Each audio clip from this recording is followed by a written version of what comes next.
So, I made a great big video on free speech a while back, going into the various definitions and trying to get a clear handle on it. My conclusion in the general sense was that the primary understanding of free speech should be one that focuses on the legal apparatus and a negative conception of freedom in relation to it, and one in which all combinations of words in of themselves, separated from specific actions, would be protected on a societal scale. The reason is that the only absolute conception of free speech can be one in which the law is separated from institutions. Laws that restrict speech can be absolutely absent, and so the legal apparatus can absolutely refrain from going after any person, institution or platform anywhere on the basis of combinations of words alone. This is the conclusion I came to, but I also identified a secondary formulation of free speech, one that, although impossible to render absolute, does have strong relative value. The question then, with a relative issue, is more tricky. When to and when not to. It's kind of arbitrary. The secondary definition of freedom of speech would constitute freedom to utilise platforms. It cannot be made absolute, as it would butt up against freedom of association, and in any case would be impossible to implement fully without chaos.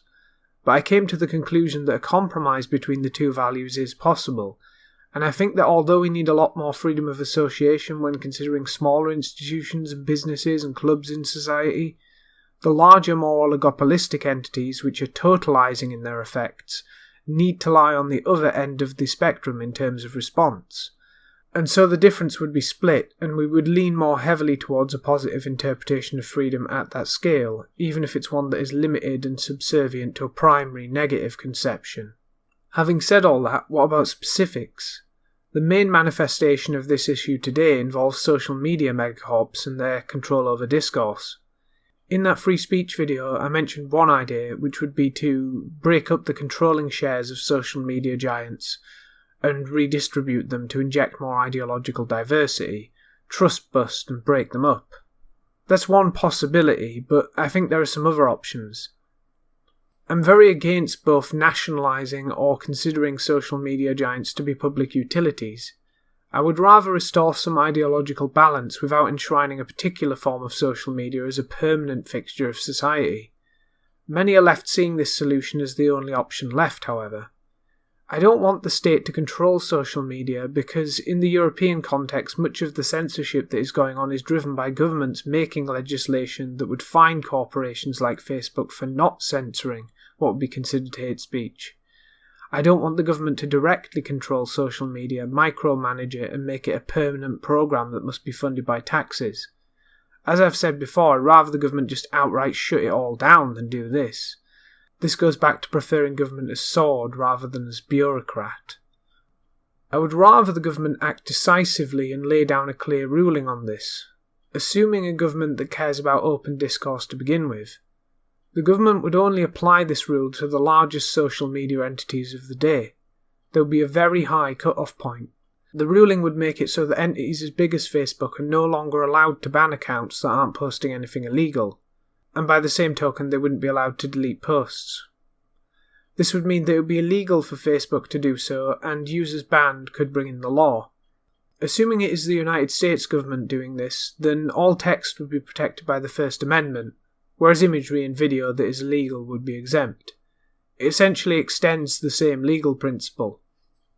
Now, because of the relative nature of this kind of speech issue, there must be a cut-off point, and the most natural and least arbitrary one already exists, and this is that users within Facebook must remain free to decide for themselves what is spam and filter it at their own discretion. I also wouldn't want the government going any further than that, and I wouldn't want this to start some public utility or positive rights precedent.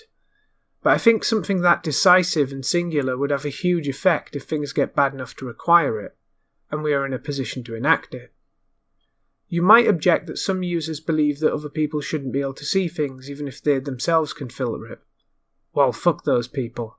They are my enemies, and if this harms Facebook and friends in any way, and it defeats the network effect enough to cause an ideological anti-network effect that creates an exodus down political lines over to new sites that are below the cut-off point of the legislation, then good, that's all part of the plan.